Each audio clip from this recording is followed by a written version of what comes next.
I'm doing yoga with Nichelle today. Nichelle is a certified yoga instructor based out here in Phoenix, Arizona. So we're going to be talking to you about the benefits of working out, doing yoga, and also take you through a, what do you call them? Flow. Flow. We're going to flow with you into the next dimension of your life because, yeah, it's a lot of things that's going on now. So we need to make sure that we are taking care of our own bodies. So with that being said, we'll see you soon.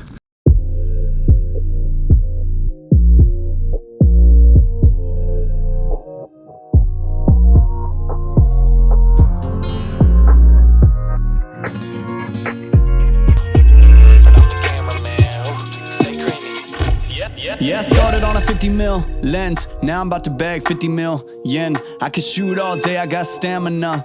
Turtleneck on with my camera, yeah. Stay creamy, man, that's what they say. Shoes laced up and I came to play. Yeah, I'm first. Okay, so now let's talk about myths. What are some myths that we can dethrone today? What do you know about yoga that is not true and is viewed upon when they think about yoga? I think the first myth is you have to be flexible. Everybody is not flexible that are yogis or into yoga, so you do not need to be flexible, and it's not about the flexibility. It's more about connecting with your body. I ain't gotta be flexible! Woo, that's my struggle. That is my struggle. Go ahead. I don't know. She lost her. I better lose her thoughts. Thought. You know, I have that effect with people. I think a certain body type that kind of goes with the flexibility. You do not have to be super skinny, short, tall, whatever. Like it's for anybody and everybody. So it kind of goes with the flexibility, but you do not have to look a certain way to do yoga. Some people kind of correlate it with a religious type of thing, and like I've had people say maybe like the chanting, it makes them uncomfortable, and I think it's also just, like when you're in a class, you do not have to do everything. That's true, because I remember being, like say for instance, growing up in church, and I think that is part of a religion, so we was taught not to do certain stuff like that when it's not really association with religion. Of course, it came from India and it came from a practice, but it doesn't have to be associated with a religion. It is for inner peace, finding your inner self, or finding your own personal spirituality or your own personal being. Yeah, what he said. Men can do yoga. It's not just for women. Men are more than welcome. There's definitely men yoga classes just to make you feel more comfortable. Yeah, I gotta hit on this. I gotta hit on this because of the fact that I remember when I would say before the age of 23, I always viewed yoga as a female's practice, as a practice house only for women. So I never really did it, and I was stiff. And I'm suffering from that stiffness as well, but I'm currently doing practices so that I can increase my flexibility because of the fact that I do mixed martial arts, not for tournaments, just so I can put into my practice. And one thing I realized about it is that I can't really go to my full capabilities without having that flexibility at hand, which one of the benefits to yoga is that it increases your flexibility. So once I started doing it, I realized that I started getting muscles in places where I didn't even have places, which is a beautiful thing. So it really helps with not only the flexibility part, but increasing my body mass, increasing my energy and other things as well. I thought it was an easy thing. I thought it was gonna be simple, but the moment that I first did yoga, oh no. But at the same time, it's a beautiful thing to where you can learn your body, you can experience the body in a way that you don't really get anywhere else. Yeah, and just to touch on that a little bit more, there's so many different kinds of yoga. I mean, you have Ashtanga, you have Vinyasa, you have Yin, you have Hatha, hot yoga. Hey, is that when the ladies be in there sweating? The ladies and the men be in there sweating. Man, you better go.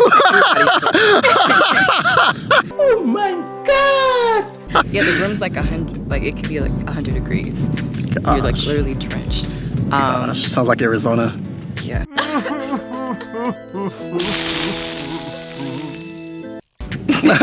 Might as well. So there's just different kinds, and it's not necessarily a myth, but partially, like when you're looking to find a class, try to go to different kind of classes and don't just go to one and just say it's not for me. You have to see, like, maybe it's the instructor. Some people use music, some people don't use music. It's just like when you meet people. Some people you vibe with, some people you don't. So you just have to find that right instructor, the right style of class, and the right vibe that works for you.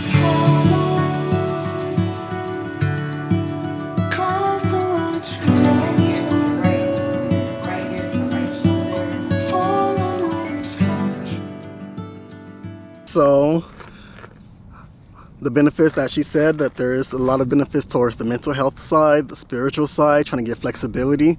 There's so many different things that you can do with yoga, so it doesn't just expand just one little thing.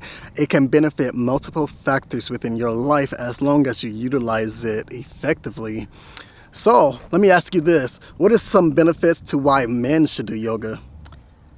I think men should do yoga because men have a tendency to hold a lot of stuff in.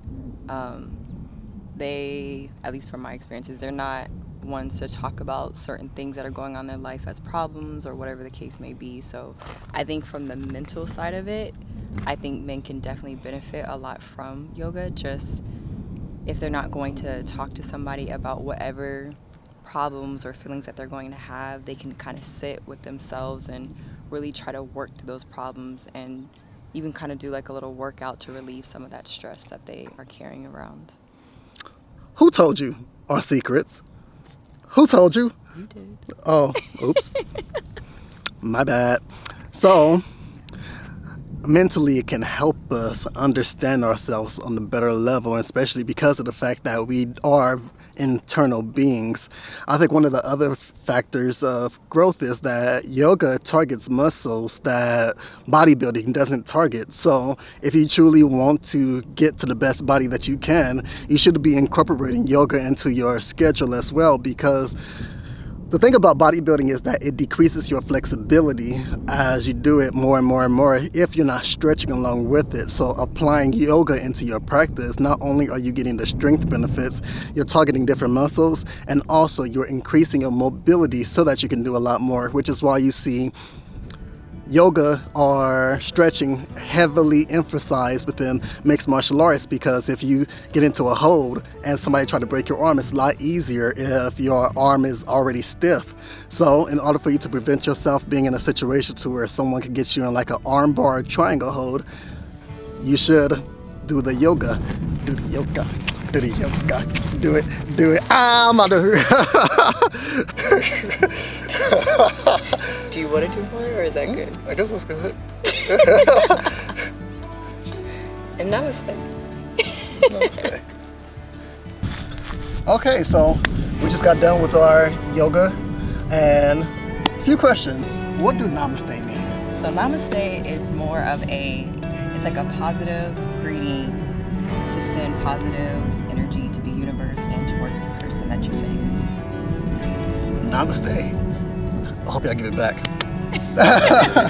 I'm gonna leave her information at the end, or maybe it's at the bottom, maybe it's somewhere over there, over here, over there, over there. This is my first YouTube channel. I mean, this is my first YouTube video with somebody, so bear with me. Once I find out the whole format of what I'm gonna do, it's gonna get better. But I hope you enjoyed us. I hope you enjoyed our personalities, and if you do, make sure you subscribe to her. Make sure you subscribe to me. Until next time, King's Mode. 3, 2, 1. Okay, do it again. Hold on. 3, 2, 1.